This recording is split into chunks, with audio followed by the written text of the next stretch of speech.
Hey everybody, how we doing? Welcome to Keeping It Spiritually Simple, and I'm your host Sandra, and today I have a lovely guest, Heidi Pop. And Heidi and I actually met on Facebook, and we were friends on Facebook, and I'd see stuff about her, she'd see stuff about me, but it wasn't until we were going to be on somebody else's show separately that our names were mentioned to each other, and we're like, yeah, know her, like that's familiar. And so we connected via the telephone, and in our chit-chatting we thought, well, hey, why not, let's jump on here and let's just do a little show. So welcome, Heidi Pop. Hi, thank you. Thanks for having me. Of course. I So, enjoy watching your channel. I enjoy watching the high vibes you give off, and you help people bring it back to one. Center oh, thank themselves. you. Thank you. Yeah, there's everything's always so impromptu and off script. It's like um I never quite know what's ever going to come out of my mouth because it's not always, my words that are being used through the heart. And so sometimes I will put videos out and I'm like, I have no idea what I said, and I never go back and watch them. So it's a good thing, I guess. Because then I would critique, oh, I think there was pepper in my teeth or my hair was sticking up, something, you know. I just Yeah. can't get that anal retentive about it, and nor am I experienced on editing. And we were just having this conversation before record because we're both learning this side of electronics, and it just, I implode. Like, I go from 0 to 100 like that when it comes to electronics and not understanding them. Oh my goodness, I'm telling you, I'm like, is this Atlantis or what is this that made me so like kryptonite? I'm repulsed almost by some tech stuff. And it doesn't like me either. When I started vlogging, I would get these glitches and matrixy stuff happening. And it was only a recent podcast I went on, I believe Flying Chariot to the Rise, that one of the podcasts, the host said, I like your Yeti phone, but you're speaking into it incorrectly. I was like, I've had this 3 years. What are you talking about? And he's a sound fella. And I just really appreciated him. Just there you go. And now I need the phone. But yeah, it's like compressor and these things. And I'm like, oh, we can help each other. But I come from that world of sound techs and things, and it just never dawned on me. I thought you just plug it in and go. Well, yeah, that's kind of what I'm doing. So I just moved it closer just in case. It's becoming my friend. I'm like, Yeah, hello. I feel so Can you close hear to it me?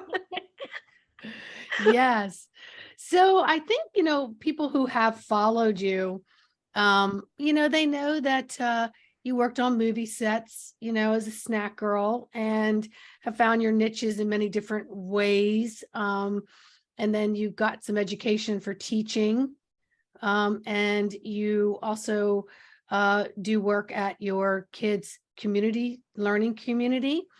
Um, and so, is there anything else maybe this audience might like to know about you, Miss Heidi?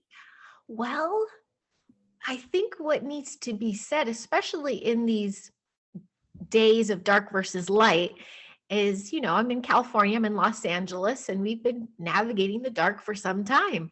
And it really takes anchoring in and amplifying. And I've been dodging and weaving medical choice and mandates way before 2020, 2021. Thanks to my kids, who are a big part of my awakening. I've been navigating the school systems and the avoidance of them for quite some time. And I've been building something new and finding the others. And we are starting to, well, not starting to, we've been walking the walk and talking the talk. And I think, oh, that's what I can contribute. That's my mission. I can show and show people how it can be done because we've been doing it. So the fear that comes with all of these changes and the dark versus light and agendas and everything that's been slowly getting exposed as the veil is thinning, we're kind of cheerleading and being like, it's going to be okay. It can be okay. And there are ways of doing things. And we're just trying to now navigate and show people how that's done. just by, not that we know anything more than anybody else, but we have taken steps, somewhat before people as of late. I was 2020 when schools shut down. They're all scrambling now. I'm like, I got you. I did that in 2015. Let me show you some steps you can take. So it's been very interesting as of late. Our communities are growing by the hour. And I'm noticing people are dropping the fear and the fear porn, and they're leading more towards solutions. So it's a solution-based lifestyle I like to live. Yeah. And I think there's many of us that came in getting pre-prepped for a lot of things. Like, why am I experiencing that? I don't understand why I'm experiencing that. And then a couple years later, like, now I know why I experienced that, so that I can step up to the front lines and help out with this, because it's new to them, but I'm experienced at it, even if it was unpleasant. Yes, and often very lonely. Incredibly lonely at the start. You just think the world's falling, caving in, and you're alone. Yeah. Then you realize you're not, and it gets easier. It does get better. So it was a difficult journey, but if I can navigate through all that, sometimes on my own, then we can do all this stuff today. We got this. Oh, yeah. And I mean, the way I grew up, I was in grammar school in the 60s. And so, my mother had 5 children. So, we knew the basic rules and how to fall in the pecking order and how to fall in line. However, there was much that we needed to solve and resolve within ourselves and within the clan of the house, right? Before we could take that out into the school systems, into our sports and so on. We really had to learn by, banging our heads, knocking our knees, scraping things up. So we learned by physical example of how to just navigate a little bit better, I think, which is what brings us to being the adult, is we're now learning to set a better field for our children to play in. And that's nothing new. Every generation does that. Every generation that comes along wants the next generation to be better. But when we get caught up in all this indoctrination and programming, we're now seeing it didn't really work for us, but we navigated through it. But now, how do we make it so it's less scrapes and bumps for the next cycle of children that are coming through? That's it. And we have to be cognizant of the type of children coming through now. We've been flooded with starseeds for quite some time, but we have an opportunity. If we at one point have seen this doomsday timeline, what better thing to be a solution and help assist the children into being their brightest, best light they can to change that doomsday timeline? It won't exist if we take care of our kids today, give them the tools, we empower them, we trust spirit. Yeah, we can literally. So a lot of the agenda talk and the things that go dark is about what could be or what ifs. So you're just creating those things then. So what if we flip the switch and, well, it could also be this way, and it starts with bettering our children. So that's kind of the mission as of late, really paying attention to the kids. Yeah, I think, well, see, the way my spirit has shown me is that the children that are here now and that are coming in with more awareness, because the obstacle courses have been cleared for them and it's safe for them to work with the energies in which they come in. I think you probably already came in with them. I know I came in with them very aware and acutely aware of the sensory systems and the empathicness, and having to field a lot through that sensory system and then still stay grounded. But coming forward now, grazing and clearing the way so these kids have a better fighting chance of being able to share more information with the world, with less thumbs and people holding them down and go over here, go over there, all these misconstrued directions that I personally ever had to deal with. I'm sure you did too. But the ones that are coming in now, for example, I've heard you say, your children are what were the biggest catalyst to bring you into where you are now. And I know in 92, when I was pregnant with my second, it was a complete heart opening awakening. And, she could talk to the other side before she could talk regular English, right? And so I already had an idea of that. So in silence in the home, we could dialogue a little bit with it, or I could at least be of supportive energy of that. Later, of course, the indigos, which were then believed to have, above and beyond traits, supernatural abilities, different in belief systems and so on, which is exactly what the starseeds are. We're just changing their name. Okay. And I know for me, I was, if you want to label it, early indigo. But with her coming along and having so much experience with her, was like, it was like rebirthing myself. It was like looking at myself and being able to be more gentle with this being that was me, right? It was my own DNA, but also just I looked at her like she was me, and was like, how could I mother her differently than I was mothered, so that I didn't feel like an outsider, right? Yeah. And so many of us have had children come through our lives that have been the biggest wake up catalyst to.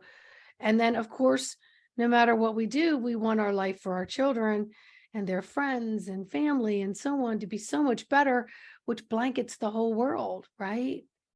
And no more righteous anger comes out of bitterness of wanting to protect the children.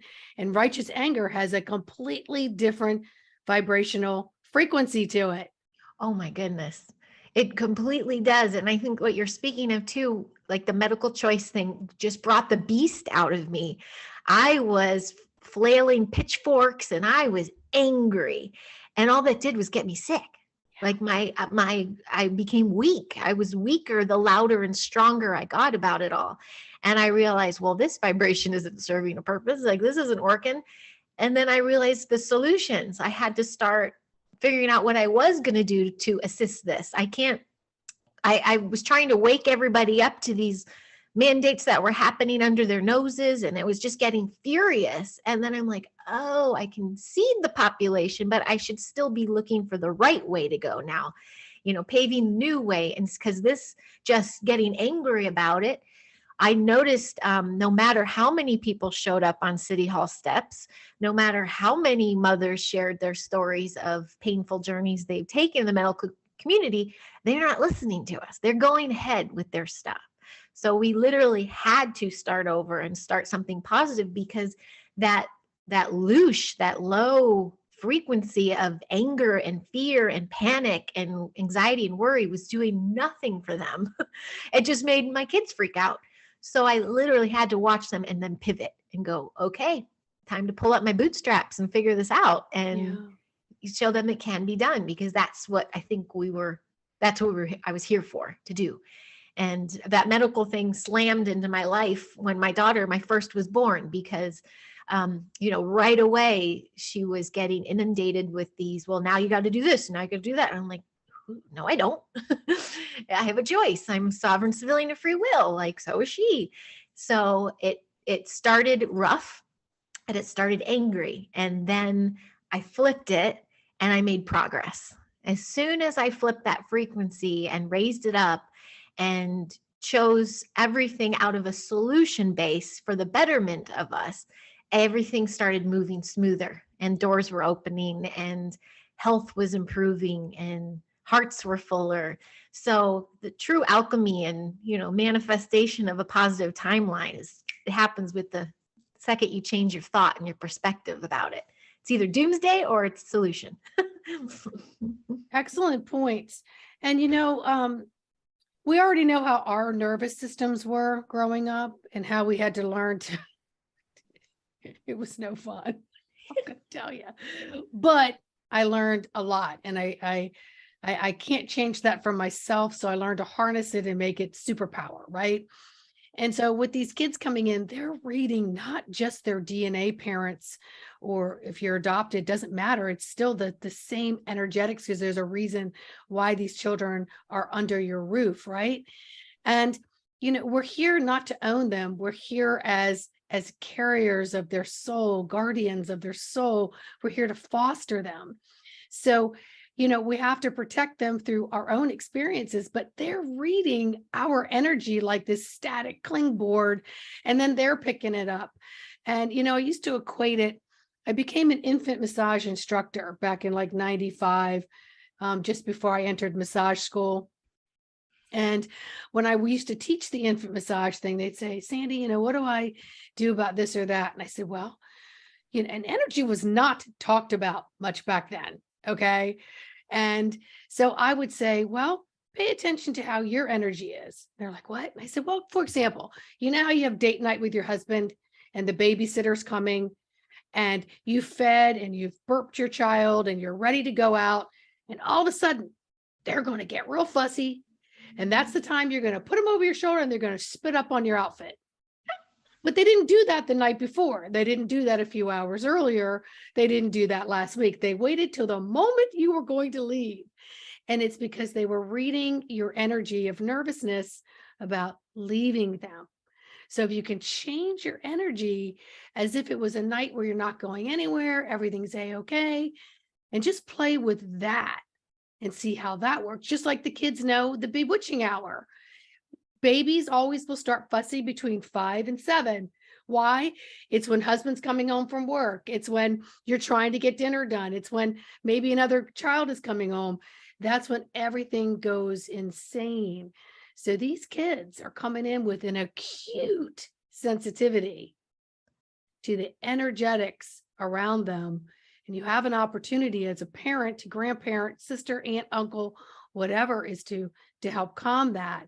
So that righteous anger, you're right, it has a specific place to be, but we have to learn to play our instrument so it has a little more smoothness and less hair pulling. That's it. My daughter's 12. She's turning 13 this summer, and we have had a long journey of regulating her nervous system. And a lot of it became unhinged and fritzed out when I was panicking back in the day, thinking I'm pitchfork, paving the way and fighting a good fight. But she's just like, it did a disservice. Here I'm thinking I'm helping. I'm gonna wake everybody. No, but I didn't turn around and look at my little girl. What's happening to her? And she was feeding off of all of my energy, all the highs and lows. So there's even been apologies lately where I have humbled myself and said, I'm sorry for the journey. I was angry. I'll talk about the frequencies. I'll talk about the loosh and the energies and how that affects others when you go in a room. And then we've talked about when do you actually feel received or comfort, or what kind of energy do you prefer to be around? And they know the difference, darks and lights, and the loosh and the not loosh, and the positive energy and the low energy. And I had a chunk of time where it was nothing but dark, and they were the casualties of that energy because they were the closest to me and they are part of me. So I learned the hard way a lot of things. But for that, everyone says, would you do anything different? I don't know if I would, because the pattern of how I've been doing. Yeah, that's that's chicken and Coulda, egg. shoulda, wouldas. Yeah. What do you do now? The But what I want to bring up something that you just said that you didn't realize, with her current nervous system, the way it is, stems back from so much of your reactionary wanting to protect. And of course, our children don't have that ability to reason and understand why something's happening. They live in that current moment. And so for you to recognize that something you may have done a few years ago or back whatever in her lifetime is affecting her now is huge. I still do it today. I have to first forgive myself and then ask, explain and ask for forgiveness on the ways that, maybe I've handled things, not understanding or not having anyone on my team to help me understand something that seemed very foreign and also in my decade was sort of hidden, wasn't really talked about. So what we do today affects our tomorrow, and it's affecting these kids.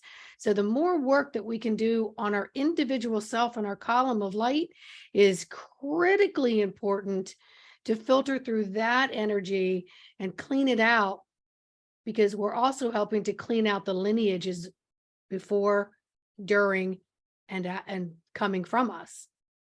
Yep, that's it. Being transparent in that sense and humble.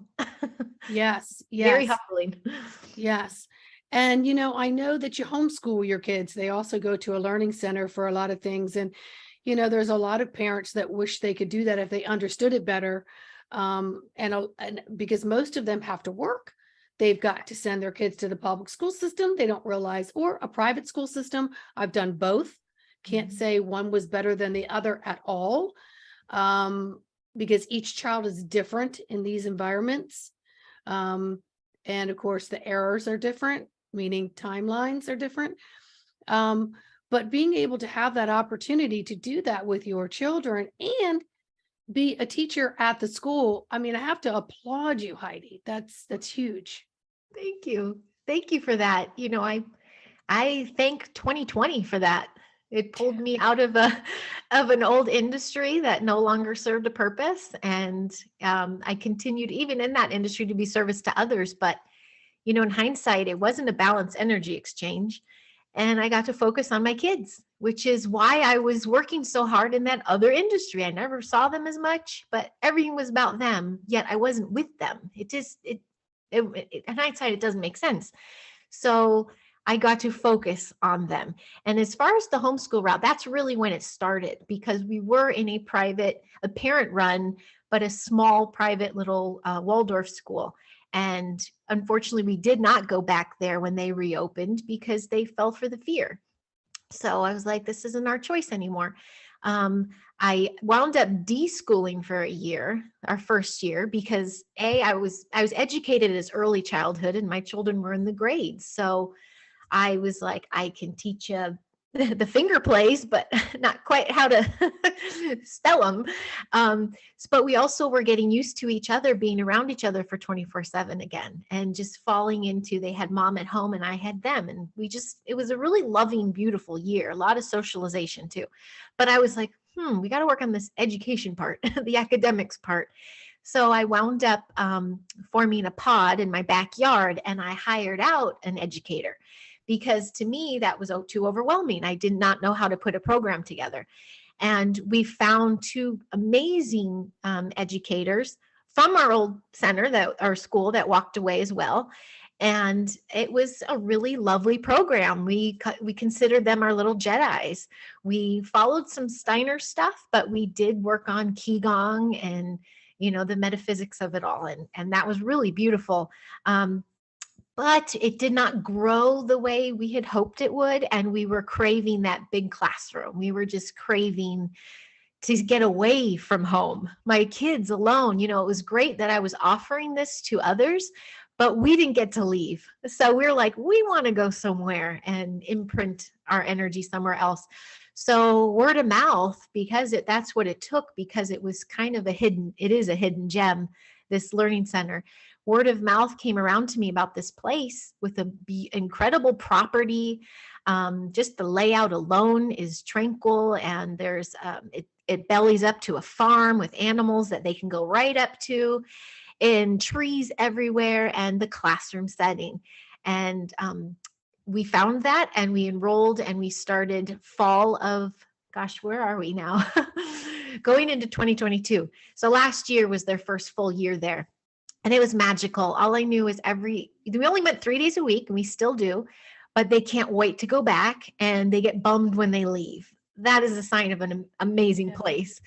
And all the children, it's this very spirited place, and it is a homeschool learning center. So you get all these children from these different walks of life, but they're there for the right reason. All these parents want the mind, body, will of the child to be intact and to be a bright light. And so we're kind of all like migrating to this safe space. And trying to manifest the next step, which would be high school. It only goes till 8th grade. So when I was given the opportunity to assist, I jumped in. I was like, you know what? This is tying all my old loves together. I'll be back in the classroom where I do resonate deeply with children. I always have. I've always worked with them in some capacity. And again, my kids did not shy away from it. They were honored. Their chest went out a little more when they knew mom was there. It's like they're proud. So I'm like, this is a win-win for everybody. So our next step is manifesting the next step. And because the founders of the center, they founded it 6 years ago. So their children are coming up to graduation. So we're all like, and it's not quite a space where we can acquire more rooms and grow. We possibly won't be able to grow there physically. But this is what leads me to the incredible introduction you gave to me with our friend Nancy, and on the East Coast as well. And she's with the Learning Center International, the Learning Community International.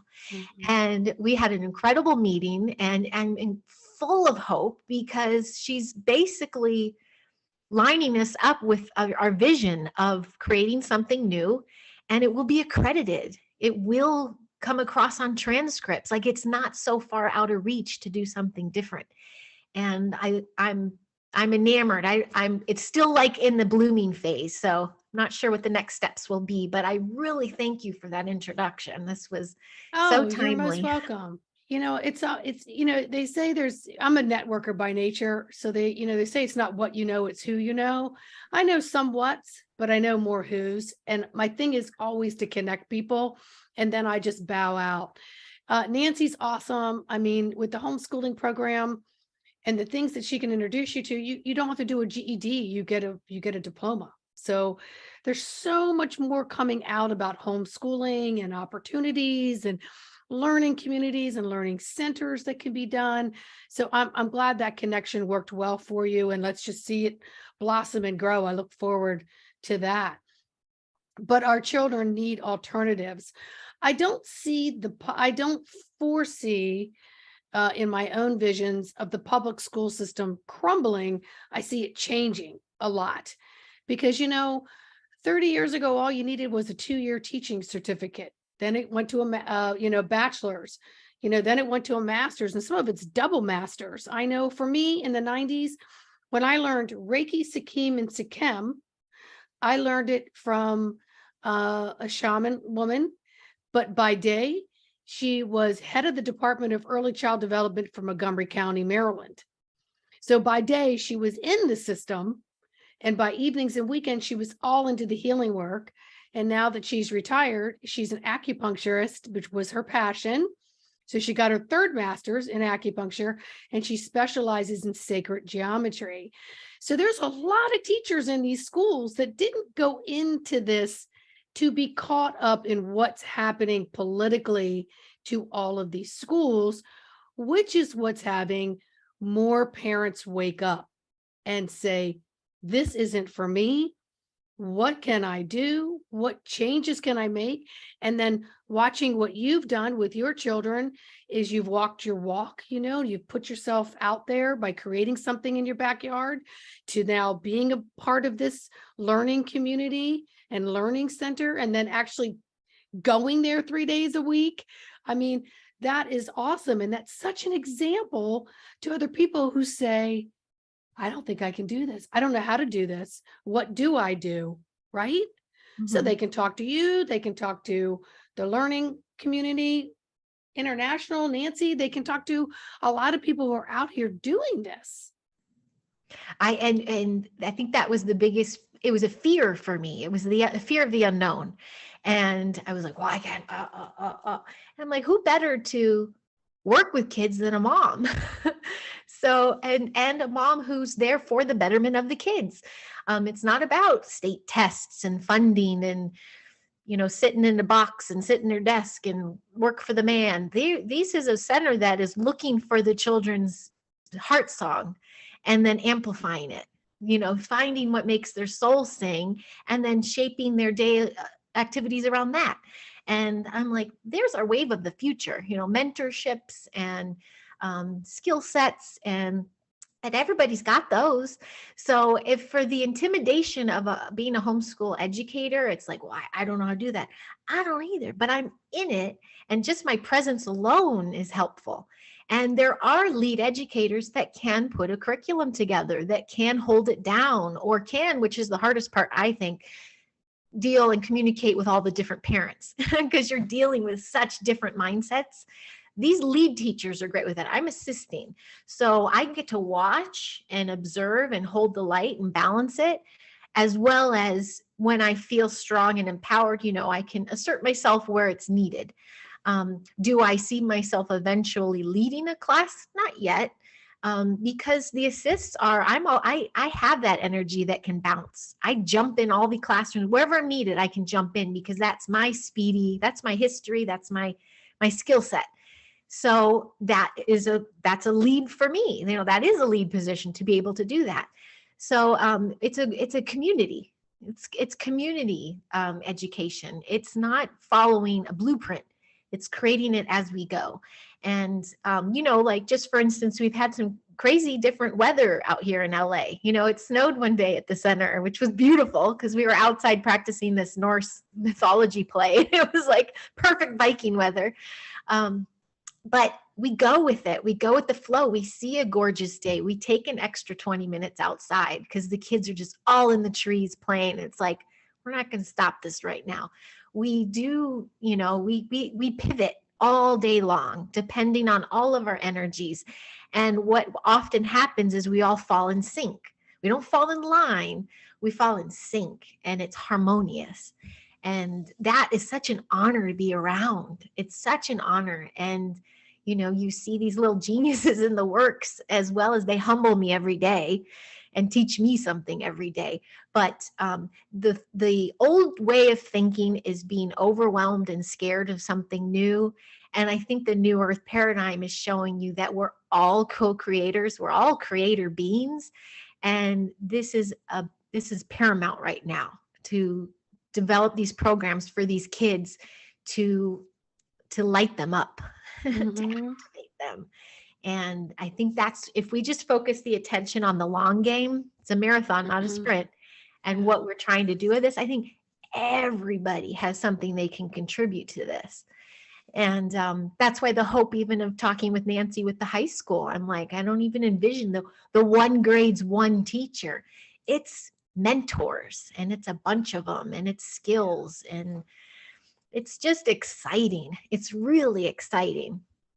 Yeah, and I love your point there about falling in sync, because smaller groups can do that when they have the guardianship of parents that can step back a little bit and allow them to shape themselves. Whereas in a school system, you have a larger group and you have to fall in line. You just have to fall in line. You've got to follow suit in order to have some kind of order, because you would lose teachers right after it left. Otherwise, because they wouldn't have control of the classrooms. I think they even tell you when your potty break is, so to speak, and when you're supposed to do this and when you're supposed to do that. And that's where I really see a lot of these schools will be forced to change. They're going to be forced to change. And it's not because they're going to be losing so many students, because that doesn't really affect the tax dollars of the school. Private schools, maybe, yes, but we're going to see a lot of changes because we're going to just see a lot of the political arena, is being dismantled as we sleep, okay, and has been, and we'll leave it to those in that department, and we'll stay in our lane, and that is to help others, to educate others through walking, talking, or walk, mentoring, and being there for the children and being an example. I remember when my youngest said, I don't know, about 8th grade, Mom, please homeschool me. She said this for a couple of years. And I looked at my husband and I said, she's challenging enough. If she starts challenging my intellect, that's it. My power is over. I have got nothing on this kid. Now, remember that a lot of these kids that have come in with different sensory dial-ups, okay, they haven't been squashed yet. So I'm saying that gently. Their dial-ups are higher, and most kids will come in with a little higher dial-up it just gets dialed down real quick by the people around them through drama, trauma, and rules and regulations and things that really snuff their creativity almost out.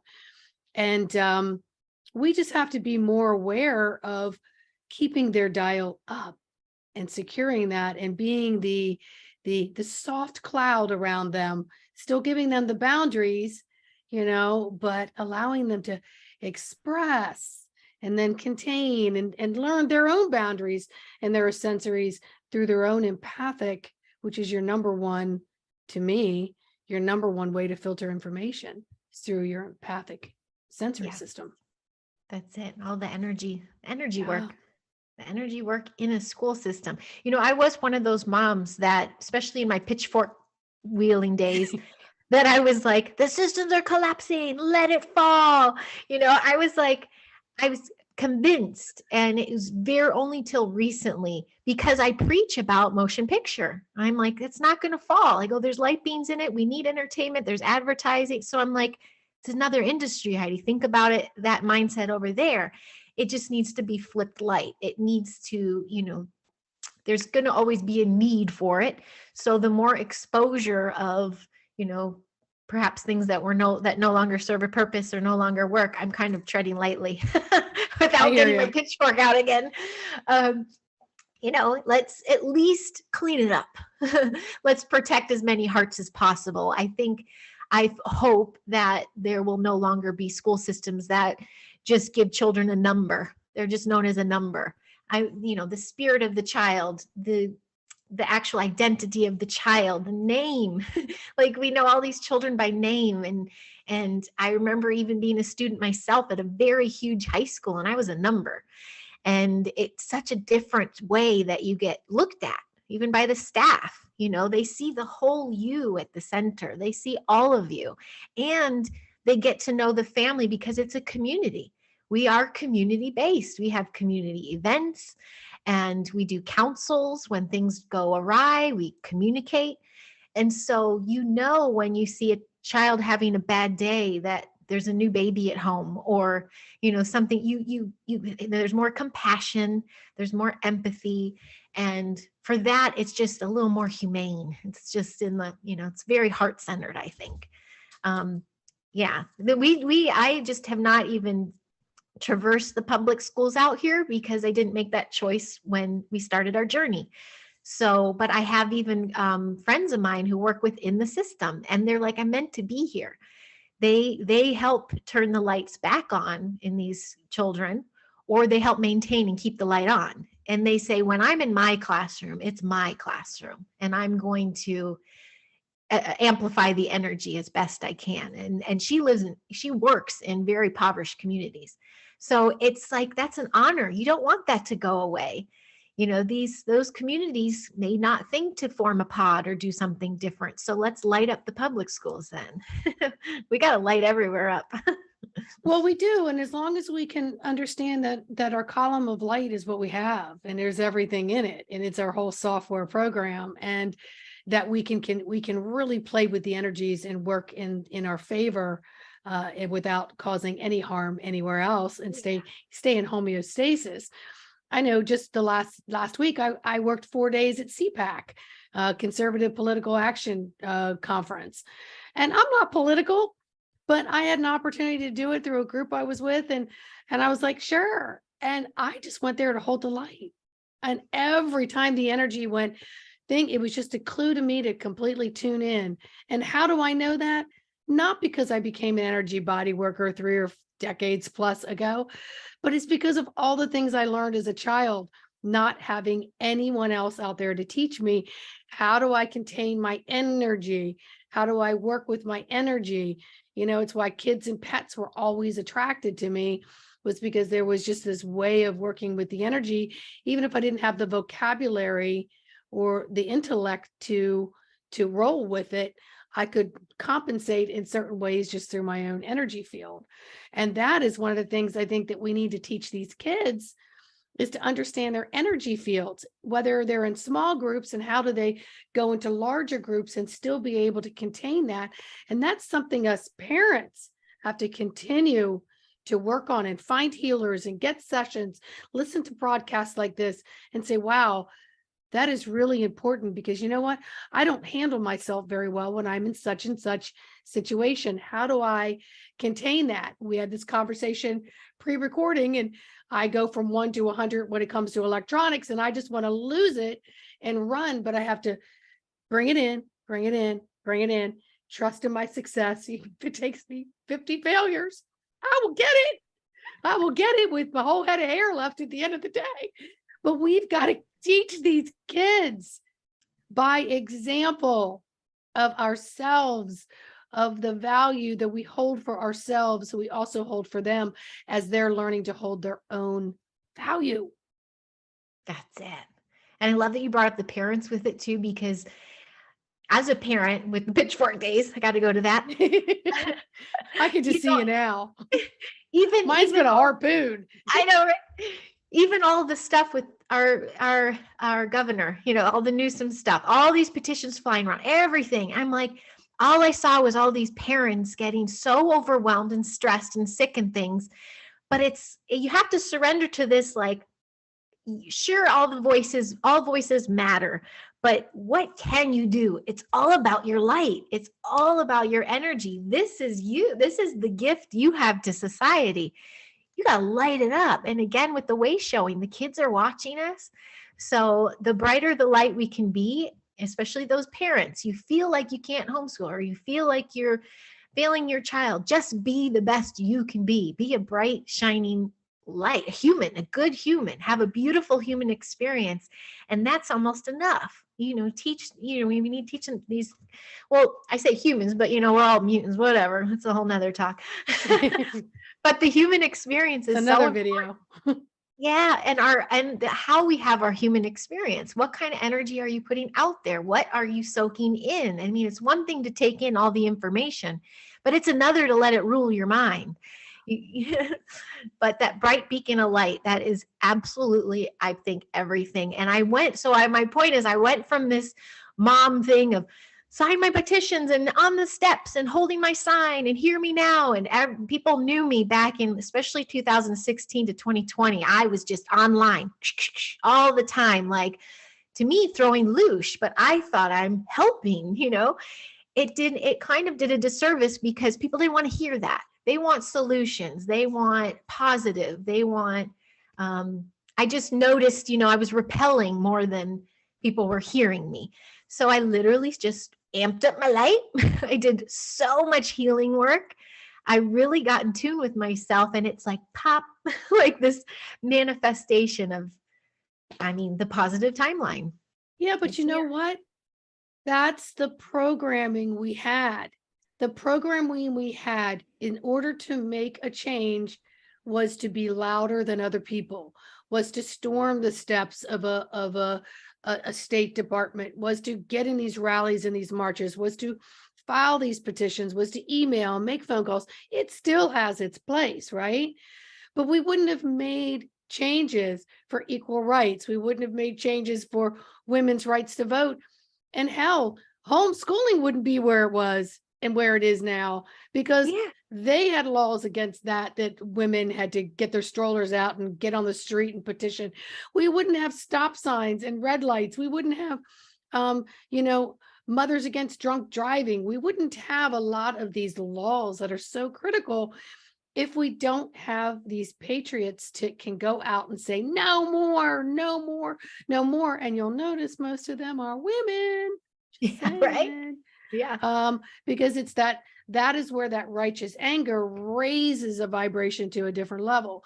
But you're absolutely right. There comes a point in time now that we are changing that old paradigm of fight, fight, fight to holding our column of light. And we band together with stronger columns of light, and we band together, and sometimes without a whole lot of our light speaks the language of change. Mm-hmm. Mm-hmm. And that's how I see it, because I'm very visual. That's it. I will never not. I love that I had that journey. I'm proud of it.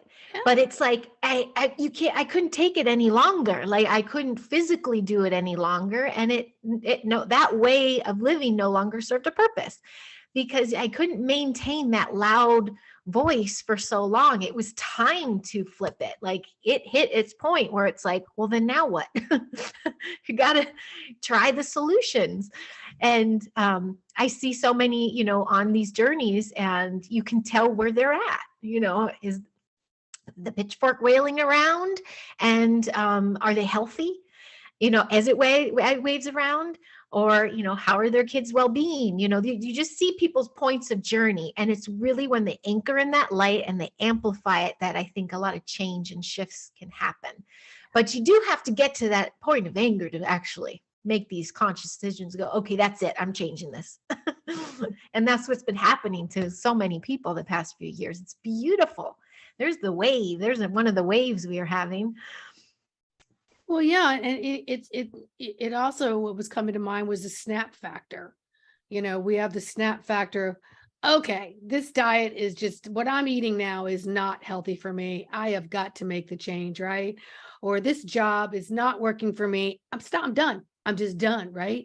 And then you get the snap factor of then responding and reacting in a way that's unhealthy and causes harm, which is what you can hear of a lot of the kids doing. And then there's these mass, what's going on, and harm to each other. But that is something that we have to work with and contain in our column of light, so that our snap factor is one of healthy choices, one of just saying, filled up, no more. And then become the sponsor of your own change, right? Instead of becoming a victim of the circumstances and then having to repel all of that out in a spew of anger and so on, which doesn't serve. You blow a vocal cord, it's not worth it. I'm sorry, it's not. And you know what, with everything else going on in the universe, with the energetic changes, with the people understanding what just happened in the last 3 years was unnecessary and was deliberate, that we've had more helpers here unseen than anyone's ever going to realize, that our children are really drops of us, and how much can we love ourselves to love them. And so we have so much changes going on that we have to really understand that what we do under our roof, our home roof, our avatar roof, is where we start. It's where we start to make the difference. That's and teach our children, so that when they go out there and they see other people, multiple pitchforks out, they don't run. They just can be more like the observer. They're not reacting out of a fear. They're seeing it because they've been taught at home how to contain that column of light and to work their vibrations through example. That's it. Oh, that was beautiful. Yeah. It's actually something tangible people can do. You work on your light. I can't drag Newsom out or find him if he's alive, but I can work on me. And that can be a really big difference, not only in my life, but my kids' life. Yeah. Tangible. Mm-hmm. Mm-hmm. Yeah. I mean, I even at CPAC, I found it, I'm sitting next to many of the political people, and there's hecklers in the back trying to get their point across. And it's just falling on deaf ears because they're listening to a speaker, and it wasn't the forum for people to be heckling. Just like sometimes it's not the forum to have the pitchfork, oh, okay. How do I take my pitchfork inward, use it as a strength, and find a different podium of some sort, different microphone, a different way to get some change going, right? But we got to see through so much of the trickery and what's been going on. And we could spend days figuring out what was deliberately done against us, or we can say, okay, this is where we are right now. How do I find some homeostasis? How do I find some peace? How do I make change here? So now I can come out and start working bit by bit by bit by bit by bit out here. Boom. And still be okay and digest my food and not have acid reflux and lack of sleep. Yeah. Your body's always responding. Yeah. My body that did not, it was like, what are you doing? Stop yelling at people. Flip it. Yeah. Yeah. I hear you. Yeah, I really just try to, now my decisions and the choices I make to have a solution-based way of going about. I just don't like altering my nervous system. I really want to keep this level of peace, and just strength and empowerment. So it's been a lot easier to discern as of late too, and keep my boundaries in check because I check in. I'm not so frazzily overwhelmed by information and corruption. I'm so know what I can do that I'm like, when things get off kilter, I can fix it. I can transmute it right away. And that's just been, yeah, it's another strong skill set, but it was learned behavior I received from all that.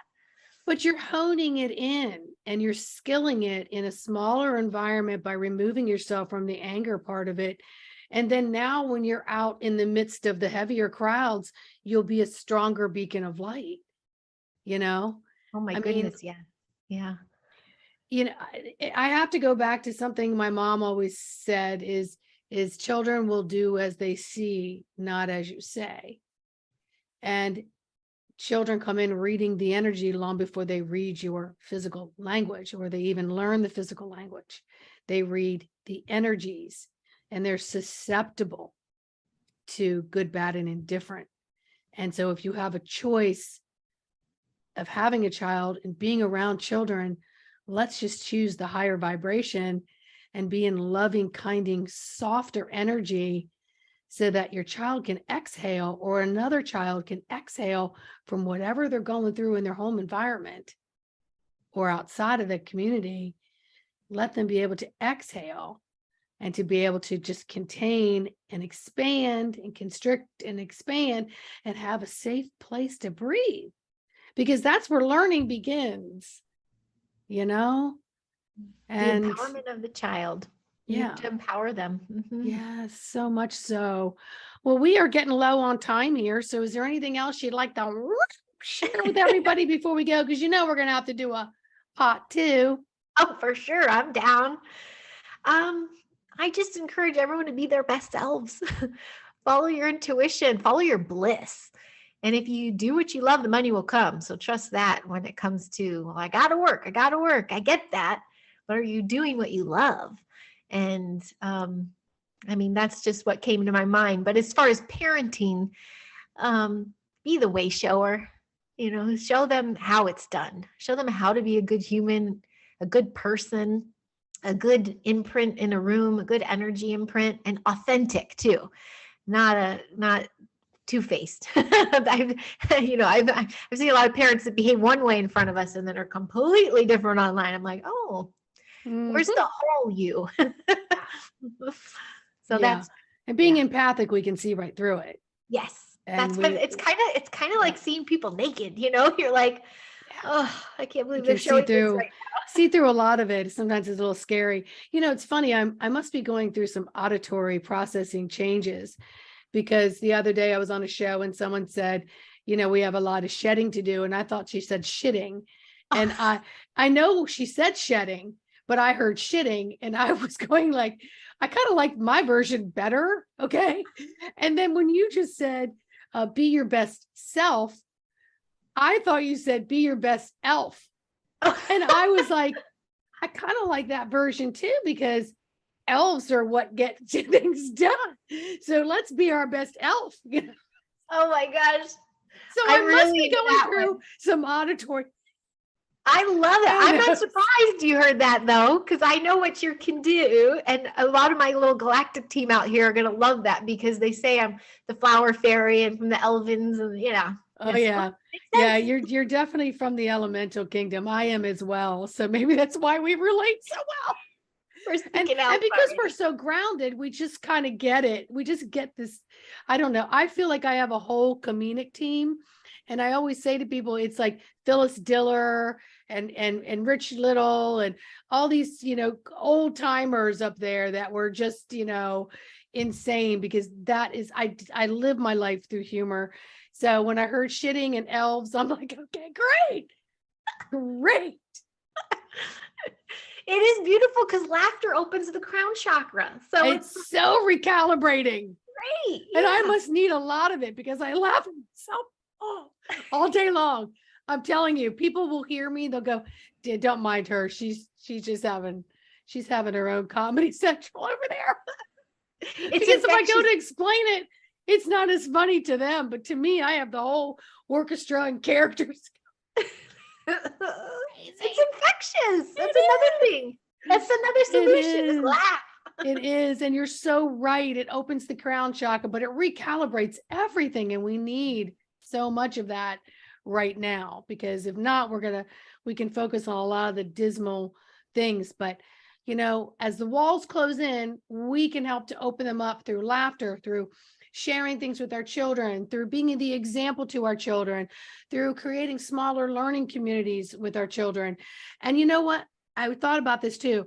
The beautiful thing about learning communities is a grandparent, someone retired, somebody who's maybe a math major, but they work over here, but they can come in and devote their time. You can't do that in the public school systems. They don't allow that anymore. You have to have a certain kind of education, go through their rigmarole, get hired and get assigned. So it's not like you can say every third Monday is my day to be in the second grade class to help with math. You know what I mean? They don't do that anymore. So these learning communities are going to just burst with so many grandparents that can come in, and retired people like, I want to give back. What can I do? I can help the next generation and the next generation and the next generation just by giving some of my time, which is what you're doing. That's it. Yeah. Yeah. But you're doing it with your own generation down. Yeah. Oh, and you know what I didn't do in the classroom too? Because I bring my craft service in. I did a whole tea section. I have my little tea area, and I went thrifting for these cool little, and my dearest friend Heather gave me these mushroom mugs with these. Oh my gosh, it's very fairy elemental. You'd love it. Oh. But it's fourth grade, but we have those cold days, and these are tea kids. So I have my tea of the day, and I have a little rocking chair. I have my little rugs. It's like we imprint these places and make it cozy. And that's what I did. I'm of service, hospitality stuff.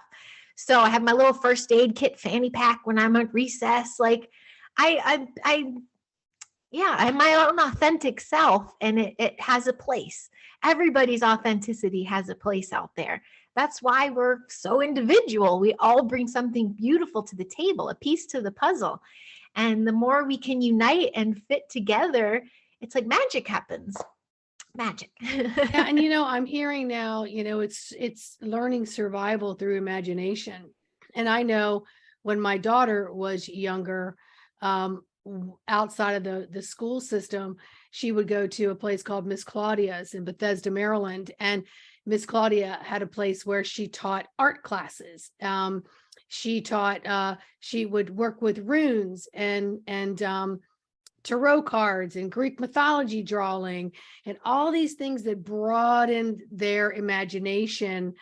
And it was just one of the things that really helped my daughter so much, away from, mainstream, to what she could have at home, to what she could have at this little learning center that one of my neighbors actually created. And it was just so helpful. And even now in her adult year, she'll go back and think of all the comforting, loving times of imagination. And they did teas like that, and would go out into the yard and collect little things that they could add to, a collage of something else that was going on. So it was always working with that heart center, grounded imagination that really builds survival skills in a way, because you're surviving so much of the incoming other stuff that's hits these kids hard. So it's good that you can do that. I want to see the mushroom teacup. Yeah, I have to show you a picture. They're so cute. The mushroom, the tops they're all different color, but that's what makes them steep. So they fit perfectly on it. And then I also thrifted these beautiful little, they look Japanese, but like with the gold lines in it where they paint. They all love their little tea sets. They all brought their own mugs, but they love my little ones I brought. And it's cute. And then my lead teacher is a man. So in that room, we have the divine masculine, divine feminine. We're balanced out. You can see it. You can feel it. It works out really well. That's So awesome. yeah. That's awesome. Well, Heidi, this has been amazing. And I'll have your links in the description, but if you would like to tell anybody where to find you. I still am all over the place. She's everywhere, you guys. I'm Bye. on all socials and that's why I started my rebooted page even. I had like 360-day bans on Facebook and like, I'll just start another one. So I have multiple Instagrams, multiple Facebooks, my YouTube channel. Everything's on Linktree though. So I'll give you the Yeah, link. I'll put the link in the description, everybody, so that you can now tune in and subscribe. And which reminds me, we really appreciate every like, every subscription, every comment, because it really helps the algorithms to get programs like this and what we put out and our content and our messages. And even if, whether you got value from it or not, someone else might get value from it. So if you can help the algorithms, share it with other people, we really appreciate it. We do. Mhm. All right, Miss Heidi, I will see you on the next video, and stay put. I'm just going to end this. Okay. All right, everybody.